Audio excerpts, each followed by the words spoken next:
Namo tassa bhagavato arahato samma sambuddhassa. Namo tassa bhagavato arahato samma sambuddhassa. Namo tassa bhagavato arahato samma sambuddhassa.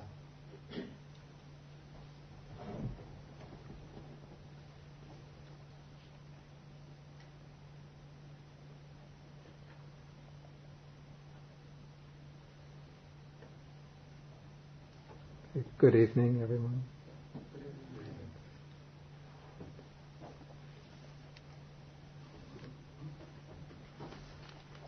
Okay, we have been, last week we started to study Sutta number 118 in the middle length discourses. This is the Anapanasati Sutta.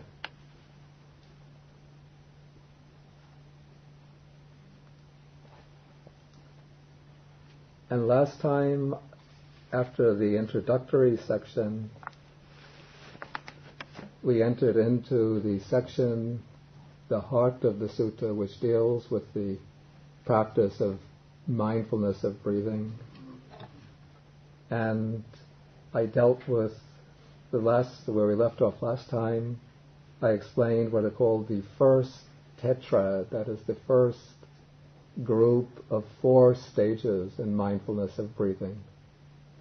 As I explained, in this sutta, the practice of mindfulness of breathing is discussed in terms of, sometimes it's said 16 steps or 16 stages, but I think it's actually better to describe them as 16 aspects, because the way I would interpret these 16 factors or 16 aspects, they're not 16 successive stages, but they look at the practice of mindfulness of breathing from different perspectives. As we will see, these are from the perspectives or frameworks of the different foundations of mindfulness. There is some degree of sequence in the 16 aspects. They're not all present simultaneously, but it's not the case, as I understand it, that one progresses from the first factor mentioned, then to the second, to the third, to the fourth, up to factor 16. And I have to say also that by and large within the Theravada commentarial tradition, the actual method of the Anapanasati Sutta has been largely replaced by the method of practice explained in the Visuddhimagga, the path of purification.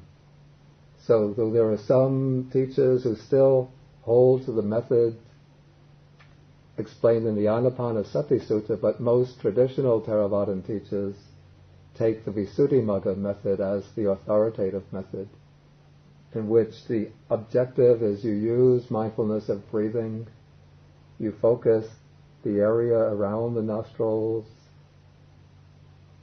on the upper lip, focusing there until one obtains the nimitta, that's the visualized or visual image obtained when the mind becomes very fine and subtle. Then when the image becomes very clear and prominent, one leaves off the breath and focuses upon that visualized image, the nimitta, and immerses the mind into the nimitta, and then that becomes access concentration. And when the factors become further strengthened, the factors of concentration, that becomes jhana, or full absorption. And so the different stages mentioned within the Anapanasati Sutta are not really taken much account of. So it doesn't mean that the two methods are incompatible, but just not much attention is given to the actual explanations given in the Satipatthana Sutta. Okay, so let us now just go back to these first four stages, first four aspects. Breathing in long, one understands, I breathe in long. Breathing out long, one understands, I breathe out long. Breathing in short, one understands, I breathe in short. Breathing out short, one understands, I breathe out short. That is really the basic practice, the fundamental practice. This is what you might call, this is the actual exercise in being mindful of the breath. What follows from this is all development out of that basic practice of observing the breath, of being mindful of the breath, coming in, going out. First, noting the breath when it's long, coming in, going out. That is the coarse breath in the initial stages. As the breathing settles down, as the mind becomes calmer, more peaceful, the breathing becomes quieter, softer, and so the breath becomes short. The next stage that's mentioned is said to be, I shall breathe in experiencing, literally, sabakaya patisangvedi asasi samiti sikati. Sabakaya patisangvedi pasasi samiti sikati. Literally translated, I shall breathe in experiencing the whole body. He trains thus, I shall breathe out experiencing the whole body. According to the explanation of the commentators, what is meant is being aware with each in-breath, being aware of the entire in-breath from the moment of beginning to breathe in, through the entire course of the in-breath, to the very end of the out-breath, very end of the in-breath. Then when breathing out, being aware of the whole out-breath from the moment of beginning the out-breath, through the whole course of the out-breath, to the very end of the out-breath. But as I said, if one just takes the literal meaning of the words, and also the word patisangvedi, which it seems to me doesn't have to do with awareness or following, but experiencing. So it seems to me what it means is actually experiencing the whole body in the course of the in-breath and experiencing the whole body in the course of the out-breath. So it seems to me that what is taking place here is an expanding of the range of the awareness so that one is still focused upon the in-breath and out-breath, but now the awareness is taking in the entire body as one breathes in, as one breathes out. I explained last time that one could correlate this statement with a statement in the description of the first, second, well, all four jhanas, which speak about the meditator in the jhana experiencing the rapture and bliss of the jhana suffusing or pervading the whole body. Though I don't think one has to see the statement as exclusively describing a jhanic experience. But we could see just as the mind of the meditator is becoming more refined and more sensitive through the attention to the breath, he's becoming more aware of the entire body, even though the attention in mindfulness of breathing should still be directed to the area around the nostrils. And then the fourth stage, I shall breathe in, tranquilizing the bodily formation. He trains thus, I shall breathe out, tranquilizing the bodily formation. Here the bodily formation, the kaya sankhara, is, according to certain other suttas, is the in and out breathing itself.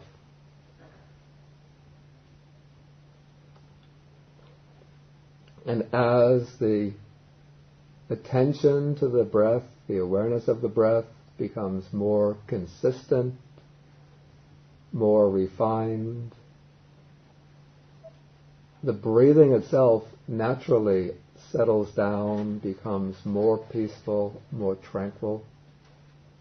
And so this is not, we don't see this as a deliberate effort to make the breathing more peaceful, more calm. But naturally, as one is following the breath with greater mindfulness, with greater consistency of awareness, the breathing just naturally becomes more tranquil. And one could see perhaps the term bodily formation, though it primarily signifies the in and out breathing, but in Indian physiology, the breath has a wider significance than simply what we call breathing in and breathing out. But the word breath is, in Pali, it's pana, Sanskrit prana. You might know from Indian yoga pranayama that the breath is considered to be a force which permeates the entire body. It has channels which suffuse the entire body, extending all the ways from the lungs all the way through the entire body. So we could see the prana, the body formation, kaya sankhara, is pervading the entire body, as having manifestations through the entire body. So as the breath becomes more tranquil, more subtle, then all of the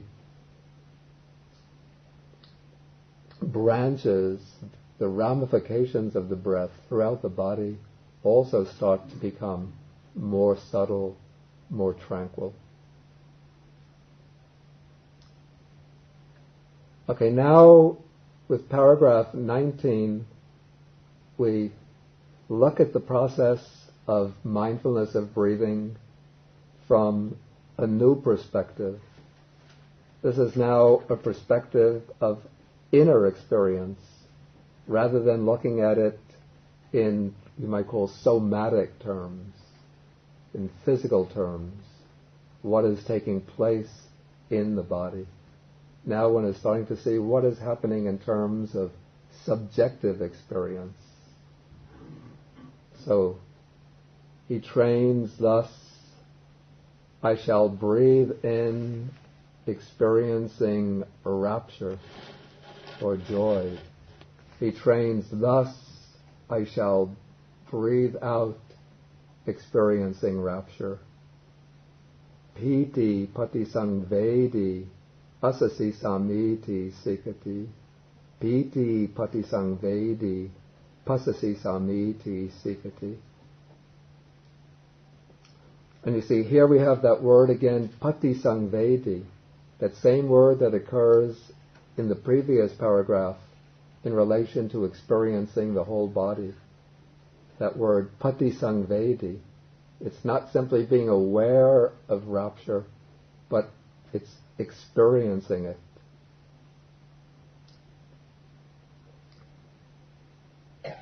And so as the breathing settles down, as the mind becomes more focused upon the object, there arises, and as now the hindrances, the 5 hindrances to meditation, are being dispersed, scattered, suppressed, driven away. And so now the mind is clearly remaining clearly and consistently upon the object, upon the breath. And as the mind is able to remain fixed upon the breath for long periods of time, there arises naturally a kind of joy, happiness, or what we call piti comes flooding into the mind. Suddhimagga speaks of different stages of piti.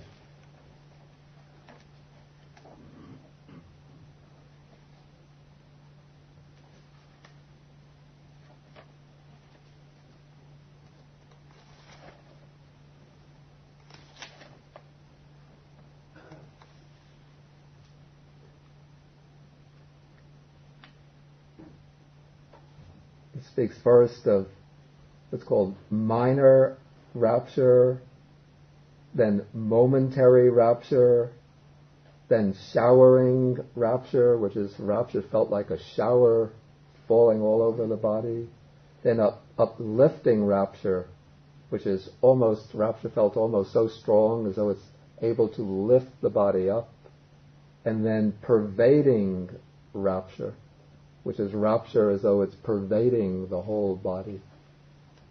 And that last rapture is the kind of rapture which is able to carry the mind into the first jhana. According to the Suddhimagga,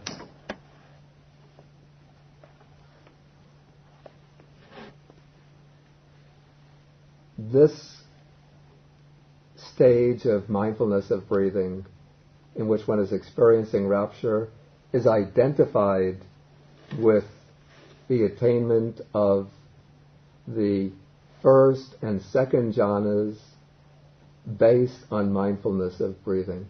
But I think that is, I would say it's too narrow an understanding of this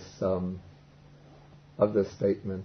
I would say that this could be understood to encompass any experience of rapture that occurs in the course of practicing mindfulness of breathing. But we should say that rapture does reach its culmination in the first and second jhana. But also I should add that also when practicing insight meditation based on mindfulness of breathing, as one is contemplating even the arising and falling away of phenomena, the arising and breaking up of phenomena while breathing in and out, also rapture will arise. And so it's this experience of rapture through mindfulness of breathing occurs not only in connection with samadhi meditation, but also in connection with vipassana or insight meditation.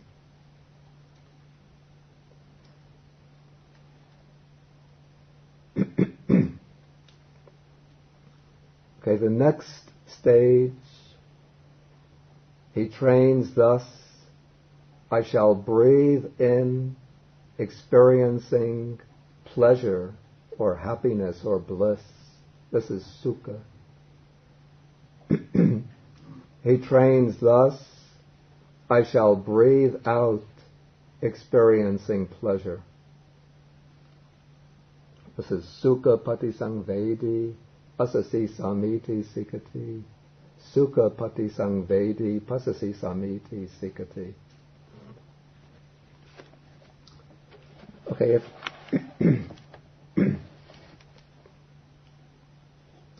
at the time that one is experiencing rapture, one is also experiencing sukha, pleasure or happiness. But let's see, rapture, maybe it's like in a band. Rapture is like the saxophone, and pleasure or sukha is like the piano. And so in the band, when they're playing together, we usually hear the saxophone playing, and the piano, it's making its contribution in the background. But as long as the saxophone is taking the lead, one doesn't really hear the piano so distinctly. It's just there giving its contribution, maintaining the rhythm, filling in pauses. When the saxophonist pauses to catch his breath, the piano is there filling in lines. So pleasure is there, it's adding its quality to the experience, but it's subdued and in the background. At times, the rapture, though, will subside. The pleasure becomes more prominent. And now, what is this difference between rapture and pleasure? The difference is that rapture, well, let's begin. Pleasure is what we call the feeling tone of the experience. Pleasure, or happiness, bliss, is the pleasant feeling within the experience. Rapture is, how to explain it, it's a joyous quality of the mind, almost, say it's almost a physical experience.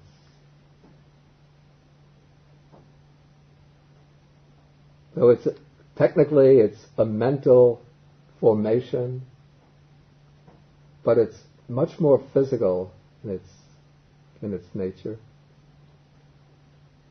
And we call rapture has the aspect of an exhilarating quality to it, an ecstatic quality, uplifting quality to it, whereas pleasure is a much more quiet, more refined feeling of pleasure, bliss. Even happiness is somewhat off-key. Happiness is more kind of stable condition of contentment. But this is the actual experience, feeling tone within the experience, the felt sense of pleasure, of bliss.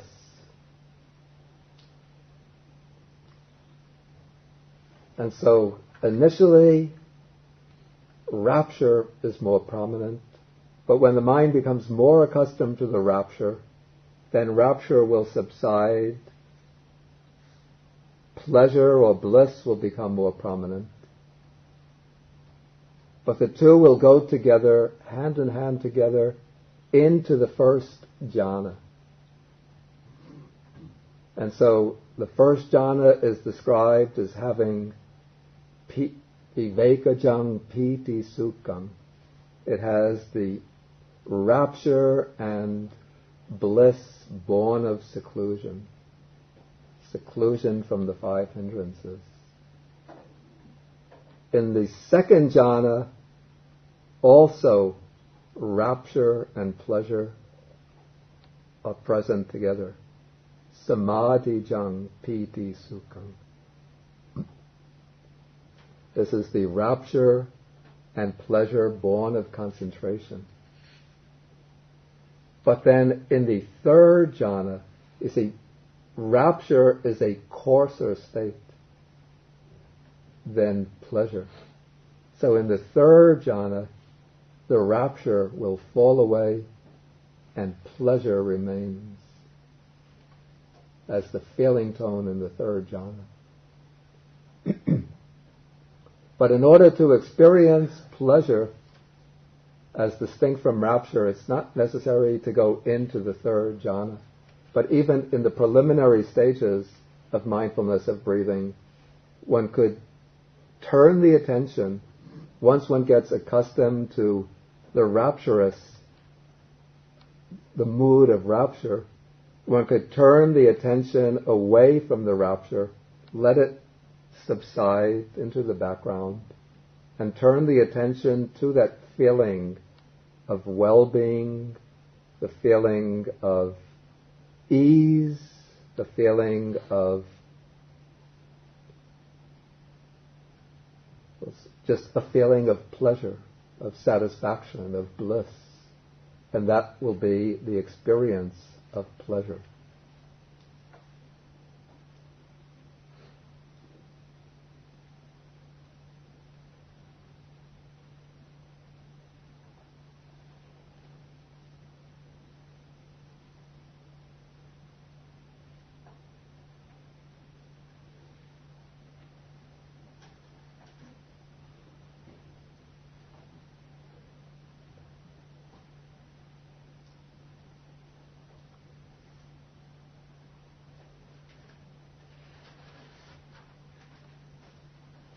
Okay, according to the commentarial method of explanation, this second phrase breathing in, breathing out, experiencing pleasure.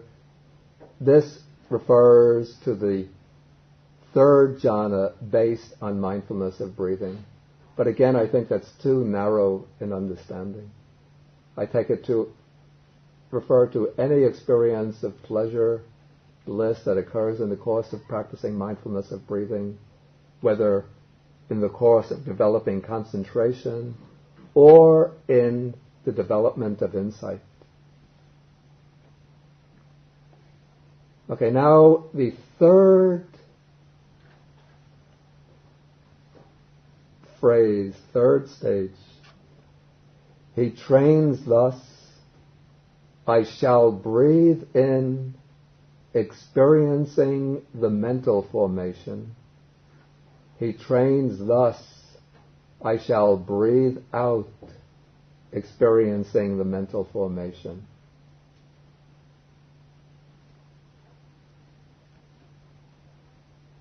Chitta sankhara pati sangvedi asasi samiti sikati.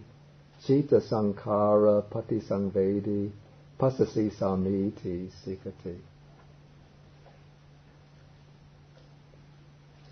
Okay, first, what is meant here by the mental formation?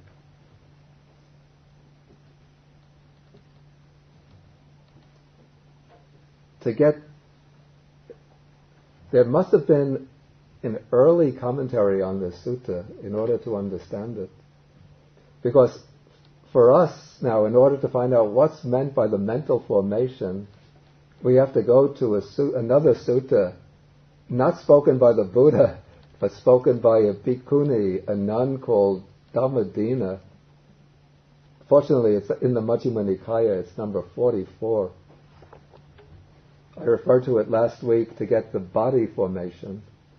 She also deals with the mental formation. This is page 399. It's paragraphs 14 and 15.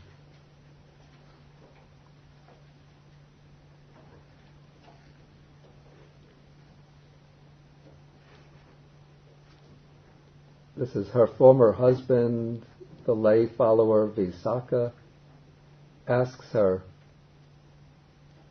I just take the last question, what is the mental formation? And then she replies, perception and feeling are the mental formation. This is sanya, and feeling is vedana. Then he asks in paragraph 15, why are perception and feeling the mental formation? And she replies very simply at the end of 15, perception and feeling are mental. That is, they are chaitasika. These are states bound up with the mind. They're chitta patibaddha. That is why perception and feeling are the mental formation. Okay, so one breathes in and out, experiencing the mental formation. One is breathing in and out, experiencing perception and feeling. But what would be more prominent here between perception and feeling would probably be feeling. So, though the mental formation includes both perception and feeling, I would say that feeling is the more prominent of the two. And so one is now breathing in and out, experiencing the feeling. And in fact, as we'll see later, this section is devoted to contemplation of feelings.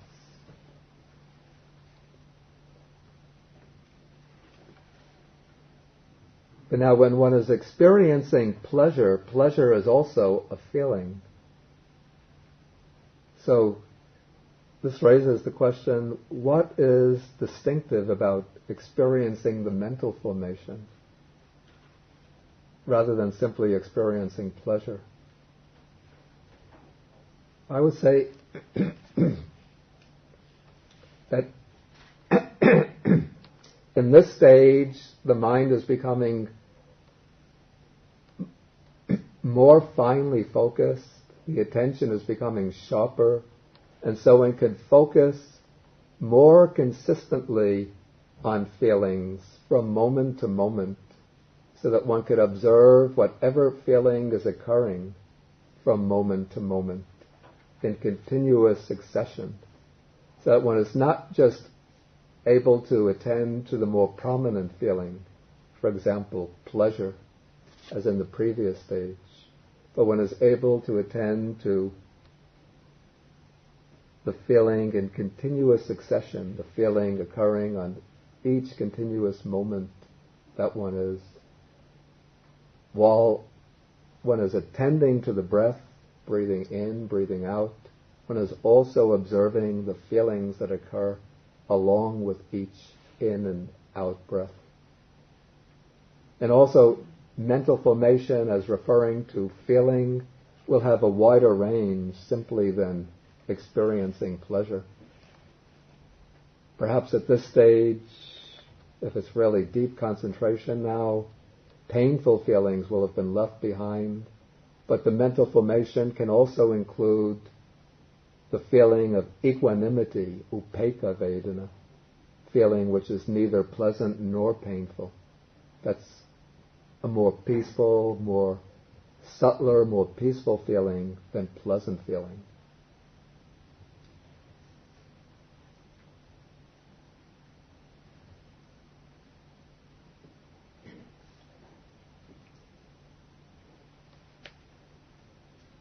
And then the next stage,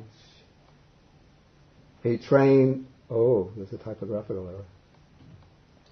He trains thus, I shall breathe in, tranquilizing the mental formation.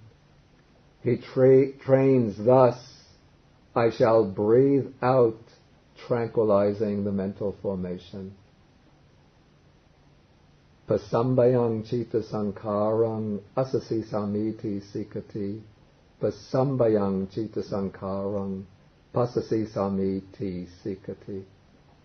Hear the word pasambayang, that particular verb, or it's actually a present participle, suggests it's an active present participle, suggesting that one is taking an active role in tranquilizing the feeling and making the feeling more peaceful. But actually, one cannot deliberately make a feeling more peaceful, but just by attending more consistently, ever more consistently to the breath, by making the attention on the breath more softer, more gentler, making it gentler, more finer and finer. The feelings that are present in the mind will naturally, in all of the mental formations, will naturally become more tranquil, more subtle, more refined. And so in this way, it's simply the process of softening the attention on the breath,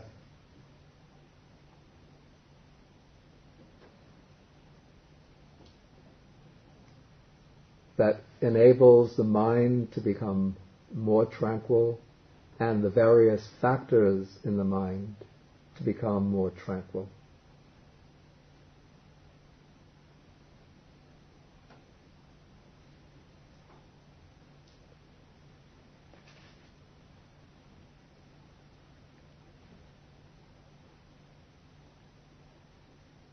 Okay, I'll ask if there are any questions on this tetrad, just pertaining to the meaning of this. I don't want to get into a discussion that will go too far away, because I want to try to finish the other two tetrads today. But if there's any questions about anything that needs clarification, then please do raise them.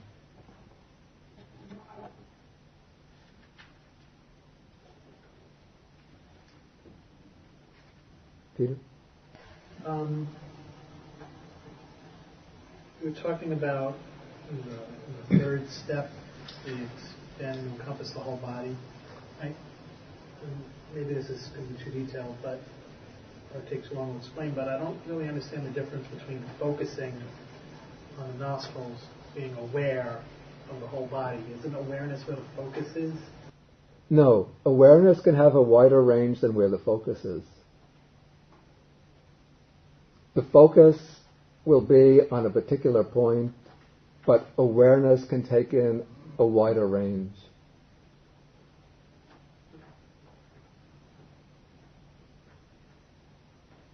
There's something called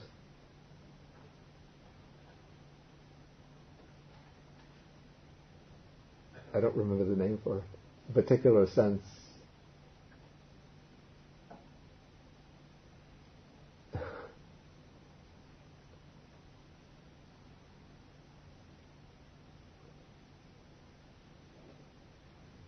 Okay, the focus is on the breath, but one could be experiencing the whole body while the awareness is on the breath at the nostrils.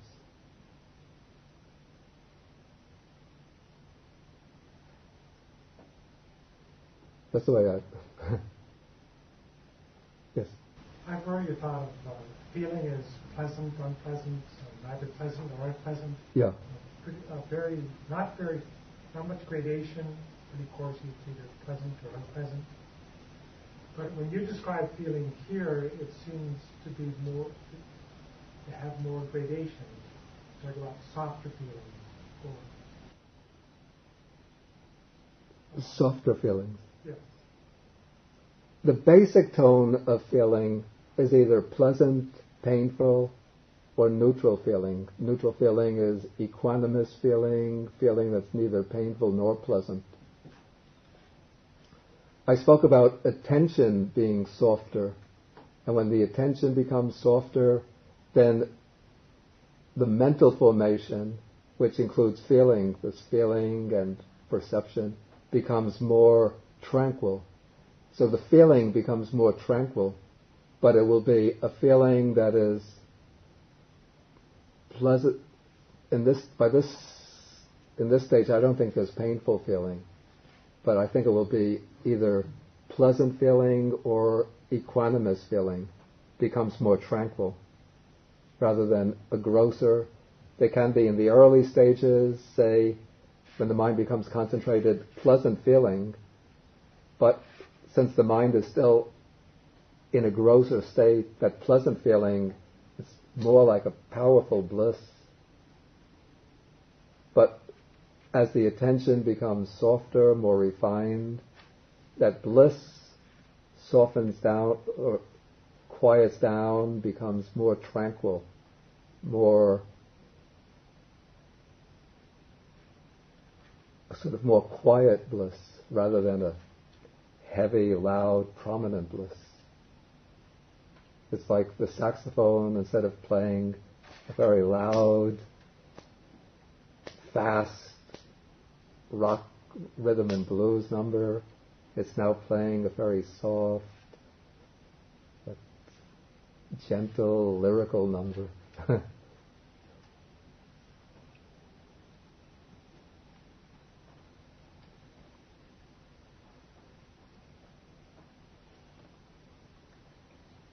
Okay, let us go on into paragraph 20. Okay, he trains thus, I shall breathe in, experiencing the mind. He trains thus, I shall breathe out, experiencing the mind. Chitta pati sangvedi, asasi samiti sikati. Chitta pati sangvedi, pasasi samiti sikati.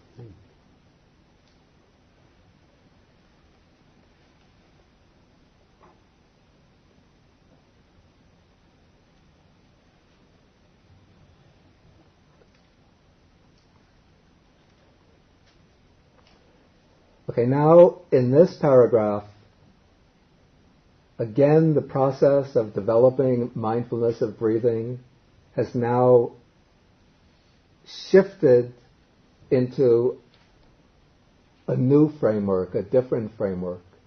We're now looking at the process from the standpoint of the citta, that is, from the standpoint of the mind. If one takes the sequential view, then one would have to see this passage as something that follows upon tranquilizing the mental formation. But I wouldn't see it that way. And as we go along, I'll explain why. Okay, it seems to me that it's perfectly conceivable to see this stage, one breathes in and out, experiencing the mind, to refer to the way a meditator might be practicing when he is developing the attention on the breath and then periodically observes the mind, turns back and reflects on the mind while focusing on the breath, experiencing the mind to see what is the quality, the dominant quality in the mind. Is the mind distracted or concentrated? If the mind is distracted, what kind of defilements might be in the mind? Since this passage will be correlated with cittanupassana, with contemplation of mind, one could bring this in relation to the Satipatthana Sutta. He's developing mindfulness of breathing, but also being aware whether the mind is a mind associated with lust or a mind free from lust, a mind associated with ill will or free from ill will, a mind associated with delusion, free from delusion, a mind associated with one of the or another of the five hindrances, or a mind free from the five hindrances.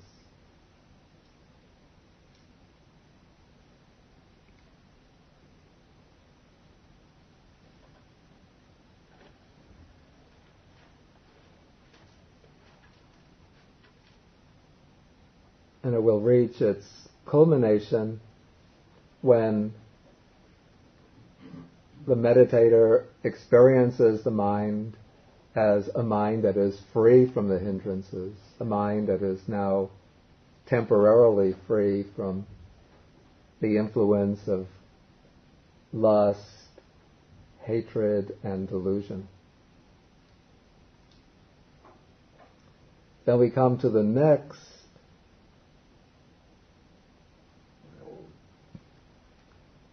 He trains thus, I shall breathe in, gladdening the mind.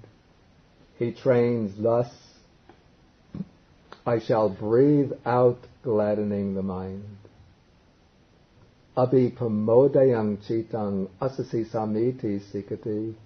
Abhipamodayang chitang pasasi samiti sikati. And the Pali word used here is interesting. It has important implications for understanding this. I'll write it. Abhipamodayang.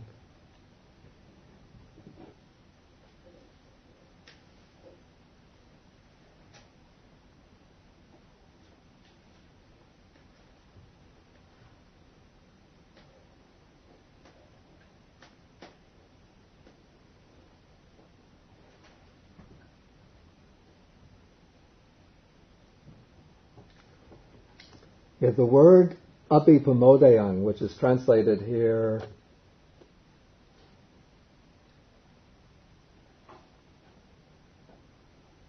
gladdening the mind, that is, we call a causative present participle. Don't worry about those grammatical terms. But from that we get a noun, pamoja, which is translated gladness. And now there's a standard passage that we find in many suttas, or at least several suttas. For example,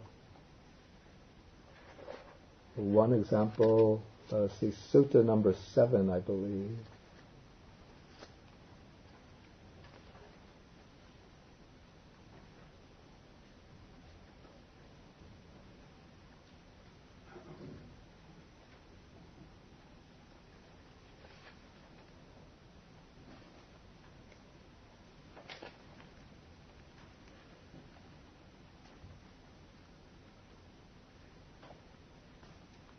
Okay, page 119.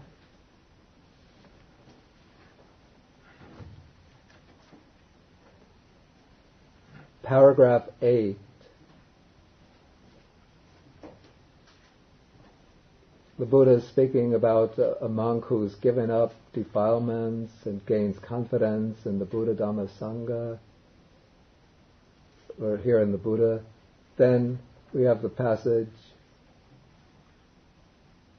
he gains gladness connected with the Dhamma. When he is glad, rapture is born in him. So here we have this gladness, that is pamoja. And one who is glad, who has this pamoja, from that rapture, piti arises. Similarly, I think Sutta number 39.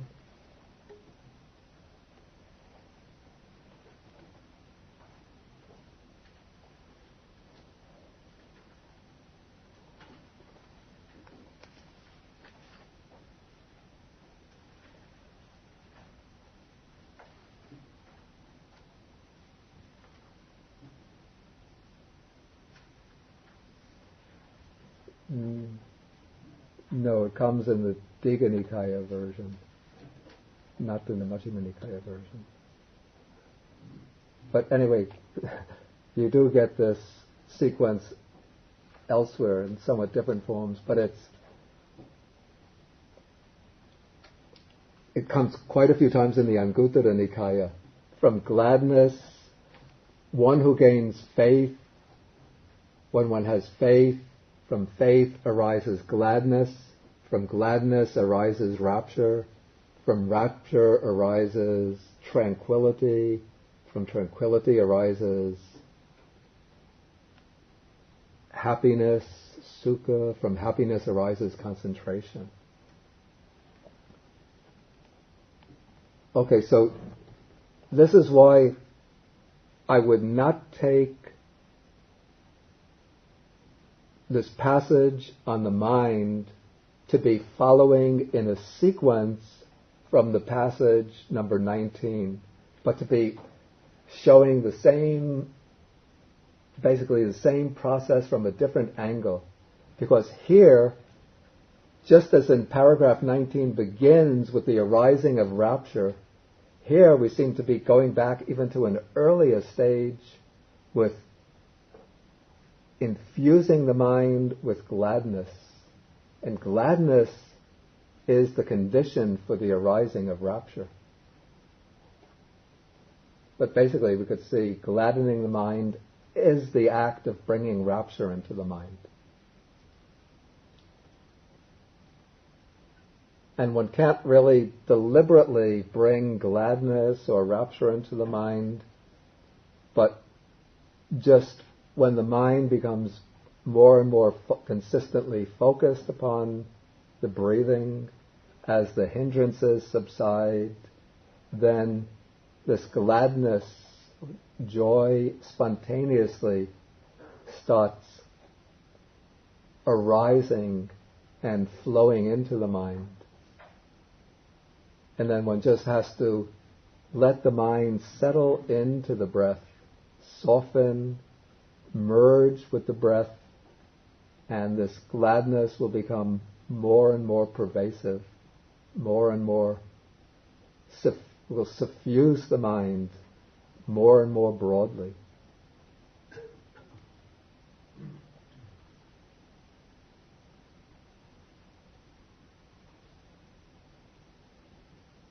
Okay, the next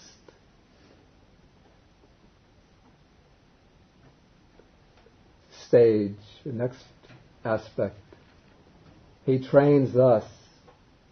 I shall breathe in, concentrating the mind. He trains thus, I shall breathe out, concentrating the mind. Okay, it's only at this point, here the words, Pali is samadahang chitang asasi samiti sikati, samadahang chitang pasasi samiti sikati. Here the word used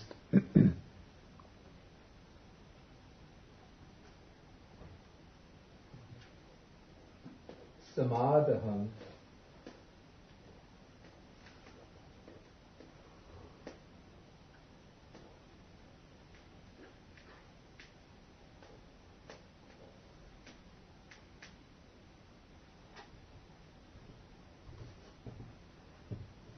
is the present participle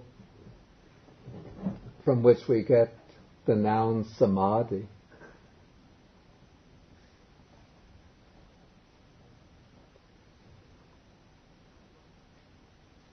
So it's really at this point now that if you ask what has he been doing up to this point, he's simply, you would say, being aware of the breath, but there hasn't been really a very deep focusing of the mind on the breath.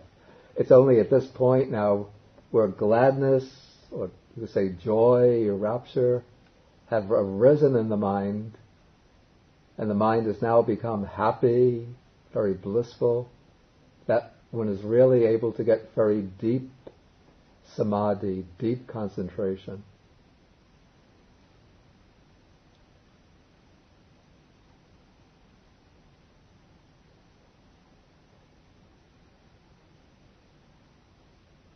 Up to this point, one is, you could say that one is being mindful of the breath, being aware of the breath. But now the mind is really settling on the breath and becoming immersed in the breath.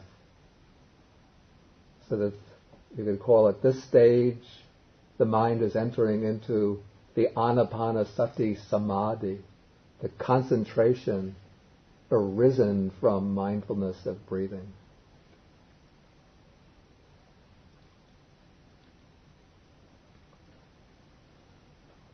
And then we come to the fourth phase in this particular section. He trains thus, I shall breathe in, liberating the mind. He trains thus, I shall breathe out, liberating the mind. Vimochayang chitang nasasi samiti sikati. Vimochayang chitang pasasi samiti sikati.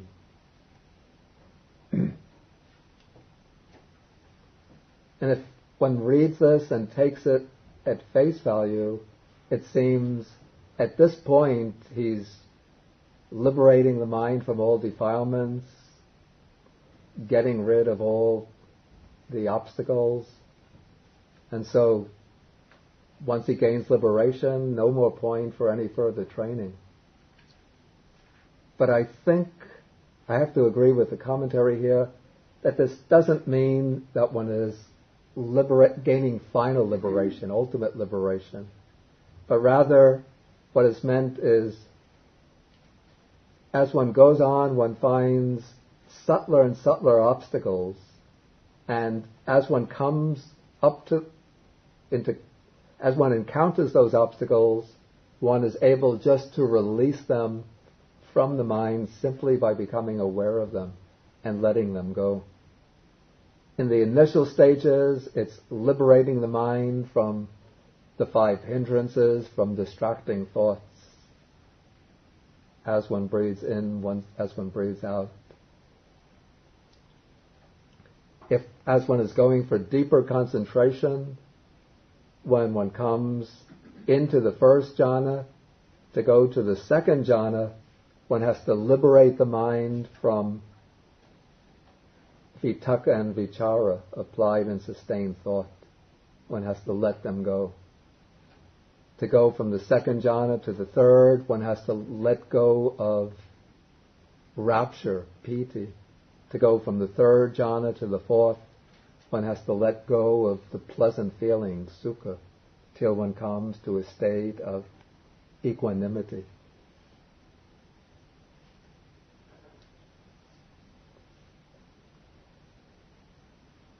even when developing insight, the insight knowledges, there will arise different, we call them distractions, also states of rapture and bliss arise in the course of developing insight. One has to let those go and just keep the mind fixed on the arising and passing away of phenomena. And so again, one has to liberate the mind from these distractions that are called the imperfections or corruptions of insight.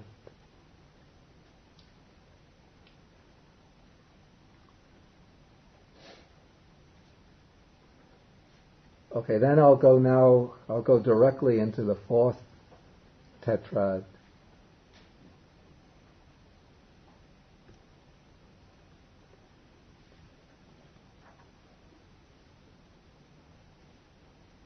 Okay, now my understanding is the first three tetrads are concerned primarily with the process of developing samadhi.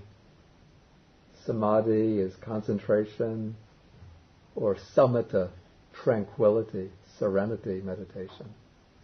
They could also be understood as having applications to insight, to vipassana.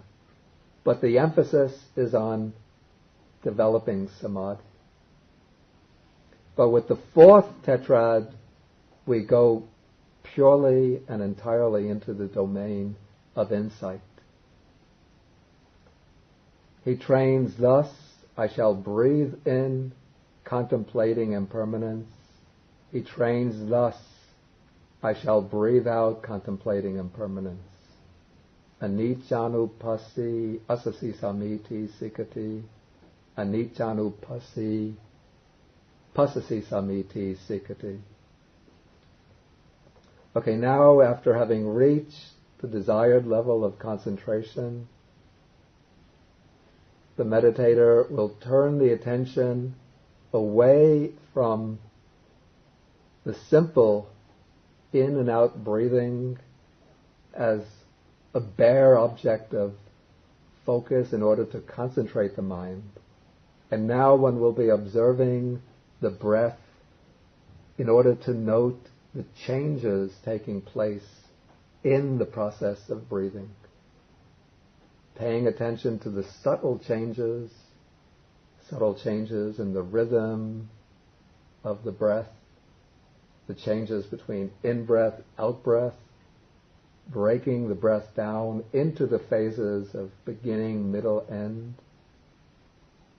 seeing how each is distinct from the others, seeing how each breath consists of many, call it, sections or substages of an in-breath, substages of an out-breath.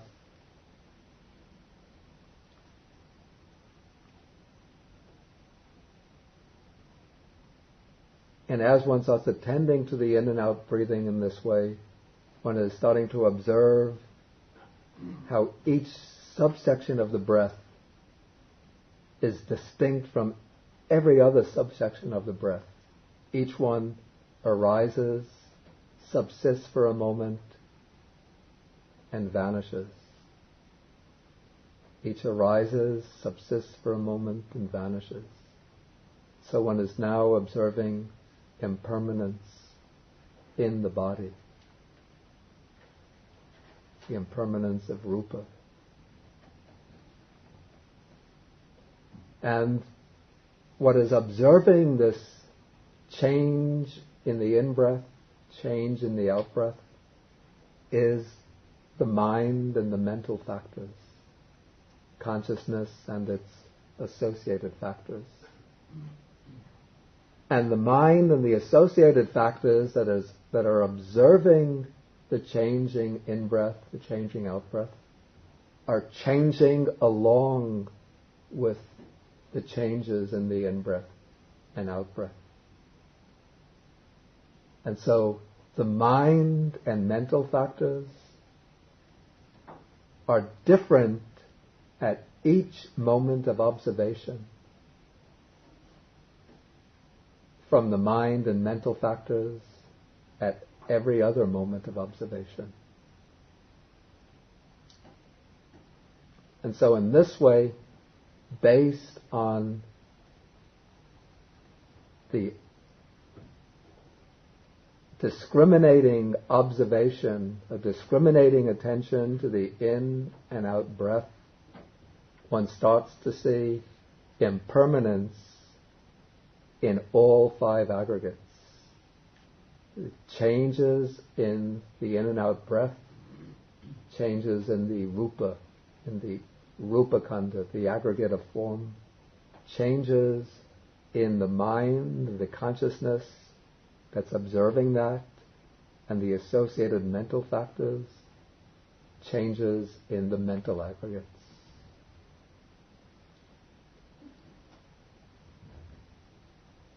One sees how all of each stage of breathing arises, subsists, perishes, arises, subsists, perishes.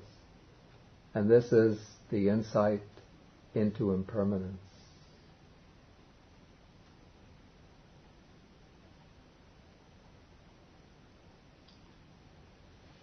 As the observation continues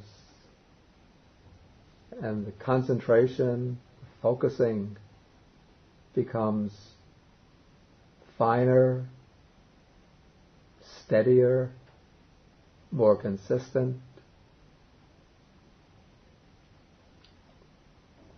the process of arising and passing away gains momentum, becomes quicker, becomes observed at, we call it, subtler levels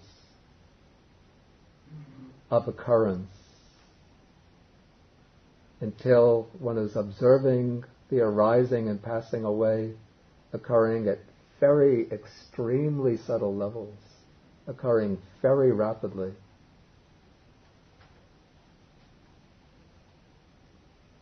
And as one does so, after some time, the attention to the arising aspect drifts into the background, and what becomes more prominent is the aspect of falling away. This is viraga, fading away. So this is viraganupassi asasi samiti sikati. Viraganupassi pasasi samiti sikati. I shall breathe in, contemplating fading away. He trains thus, I shall breathe out, contemplating fading away.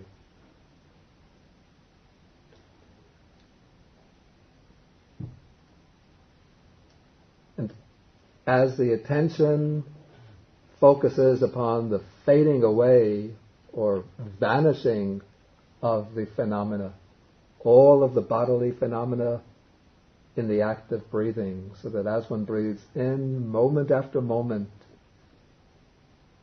even at microsecond levels, the breath is fading away or vanishing.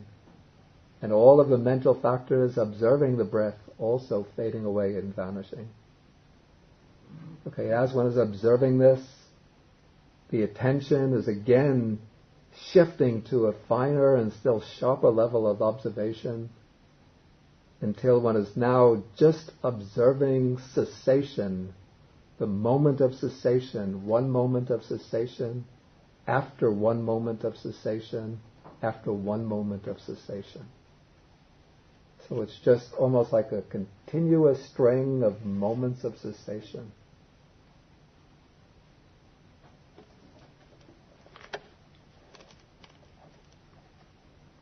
It's almost like there's no arising, no persisting. Of course they are occurring, but the attention is just fixed on cessation, occurring at extremely rapid rate. I call this the subatomic level of cessation. And so this is Nirodhanupassi asasi samiti sikati. Nirodhanupassi pasasi samiti sikati.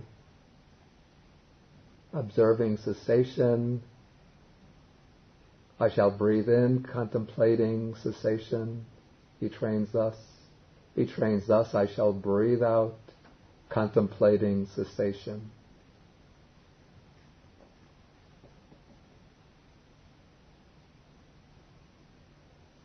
Then the next refers not so much to a new stage in the object of contemplation, but it's the attitude towards the object of contemplation.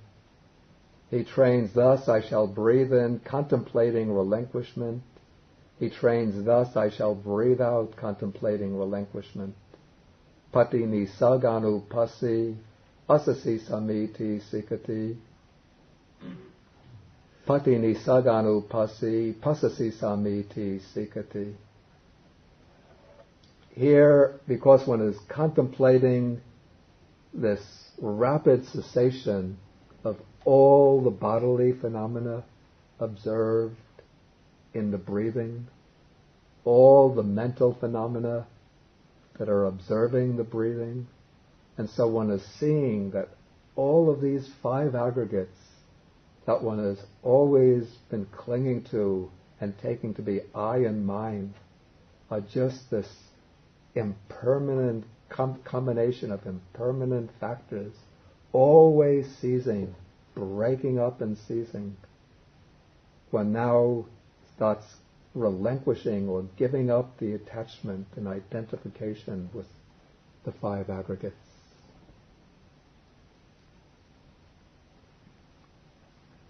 And the mind is now inclining, leaning towards the ultimate relinquishment, that is Nibbana. So at this stage, the aggregates aren't actually being, attachment to the aggregates isn't being dropped entirely, but it's just the inclination towards it. Yeah, I don't, as I understand it, at this, within the 16 stages of mindfulness of breathing, it doesn't yet take the breakthrough to Nibbana. But it takes, within the last tetrad, we could say, all of the stages building up to the breakthrough.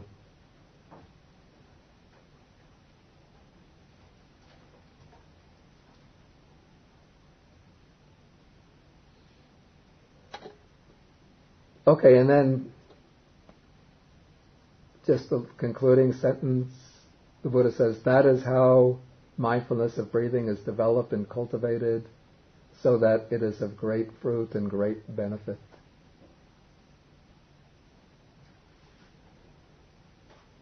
Okay, if there are any questions, then please feel welcome to ask.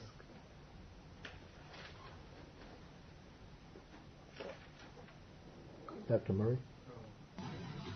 I'd like to understand better what I do when I contemplate something. Is this a kind of noting? Is it something that I do only when I first sit and meditate, or is it something that I sustain in practice?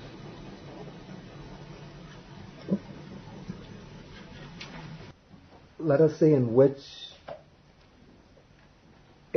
connection with which particular passage. Well,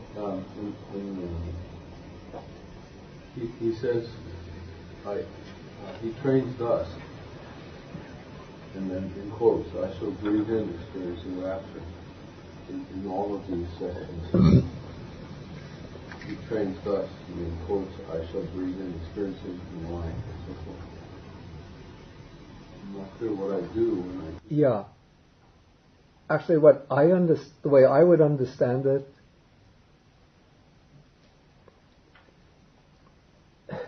is that the training is actually to keep the mind consistently on the breath And as one keeps the mind on the breath, one will undergo these hopefully one will undergo these different experiences, and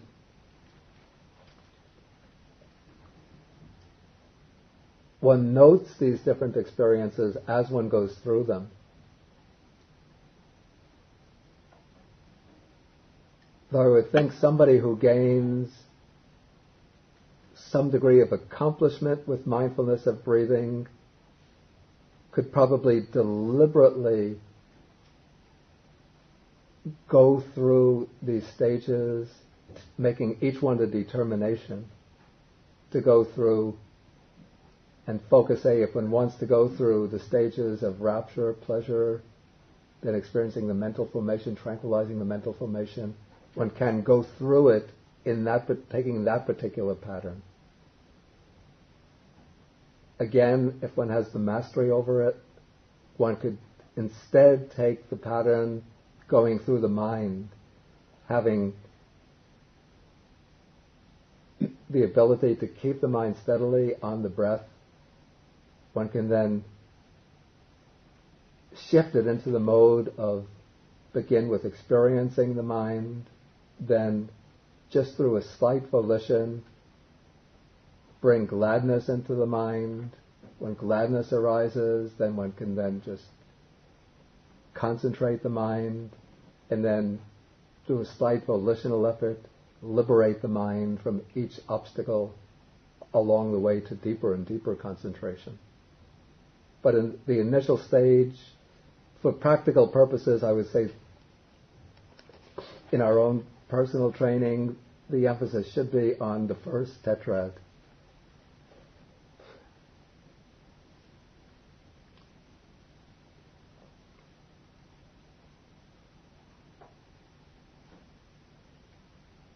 Okay. I noticed that these four groups are exactly the four bases of mindfulness. Yeah. From body, feeling, mind, to the mind factors, Yeah. which is the Dhamma. Yeah. Is it possible that the teaching is to tell us to use the breath in mindful and breathe first, and then make our mind more focused, and then shift the mindfulness towards these four bases? I would say so, but I'd say that because this is a mindfulness, it's an Anapanasati, and so it's not simply beginning with mindfulness of breathing and then going into the four foundations of mindfulness and leaving the breath behind, but the in and out breathing always remains as, you might call it, the constant note accompanying the exercises through all of the four foundations of mindfulness. So one goes through all four foundations of mindfulness, but one is always mindful of the breath while going through them.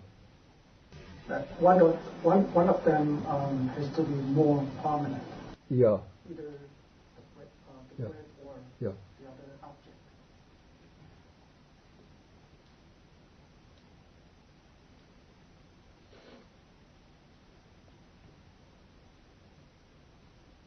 Yeah, it would seem to me that as one goes into the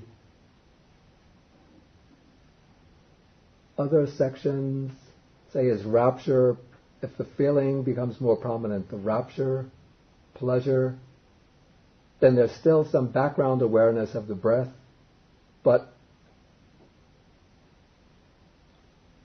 the attention, sort of the focus of the attention is now more on the feeling. Of course, now one is in the domain of contemplation of the feeling. Similarly, if one is putting the attention on the mind, there's still awareness of in and out breathing, but now one is either experiencing the mind to see, sort of examining and seeing what states are in the mind along with the in and out breathing, or one is gladdening the mind. when one is concentrating the mind, it would seem to concentrate the mind, one would be bringing the mind back to the focal point of mindfulness of breathing. And in liberating the mind, still keeping the mind focused upon that central point of in and out breathing. But one will now be attending to the act, volitional act of freeing the mind from the different obstacles one encounters.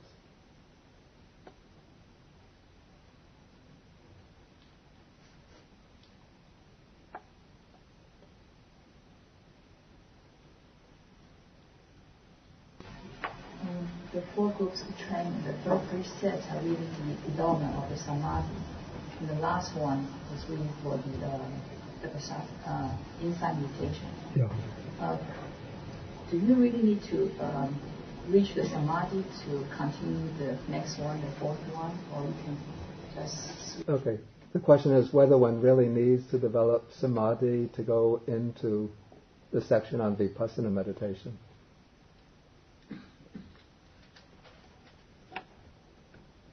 If this is the question, is what degree of samadhi one needs to go into vipassana meditation.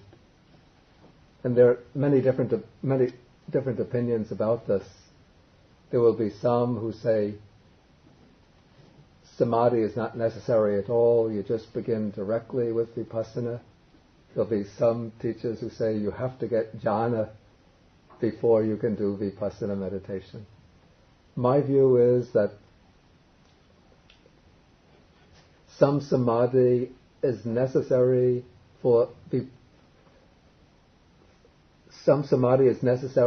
vipassana knowledges to arise, but there are systems of meditation which are called vipassana, but what one is actually doing is developing mindfulness. One begins with mindfulness not aimed at developing jhana, but paying mindful attention to phenomena taking place in the present. As one does so continuously, particularly in like an intensive retreat situation, that constant arousing of mindfulness is bringing along the development of a samadhi. It's not a jhana samadhi, but it is samadhi in the sense of sustained attention to what is happening moment after moment after moment. And that samadhi is the basis for the arising of vipassana in the sense of insight knowledge. And so, coming to the case of mindfulness of breathing, what I would say is that one begins with attention to in and out breathing. One can develop the first two stages, of course, one has to go through being mindful of knowing when one breathes in long, breathes out long, breathes in short, breathes out short. Then as the attention becomes better focused on the breathing, there will arise rapture and pleasure. Those states arise naturally. And one will also have to experience the mind to know how to deal with the mind in the course of one's practice. One wouldn't have to develop the mind to the state of a deep samadhi in the sense of a jhana. But once the mind gains the ability to remain consistently on the object and steadily upon the object, then I would say one can, if one has a skilled teacher, one could go into a method of practice that will bring one. I don't think one could go directly into contemplating impermanence, but one will start attending to phenomena occurring within the body, within the mind, in a way that will eventually bring one to the insight knowledge of impermanence.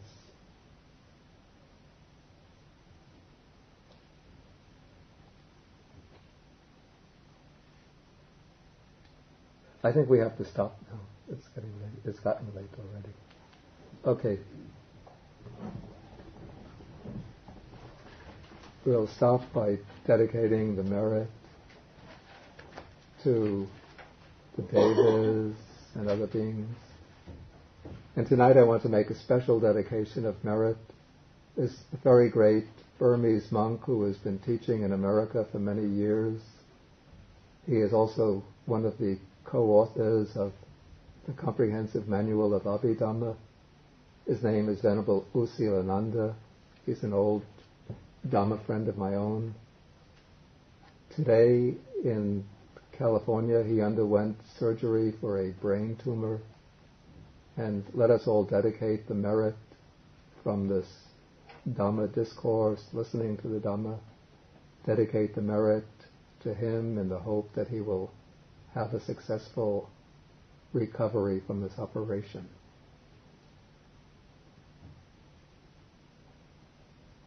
Akasata cha bhumata devanaga mahidika punyantang anumoditva chirang rakantu sasanam akasata cha bhumata devanaga mahidika punyantang anumoditva chirang rakantu desanam akasata cha bhumata devanaga mahidika punyantang anumoditva chirang rakantu mang parang etavata cham hehi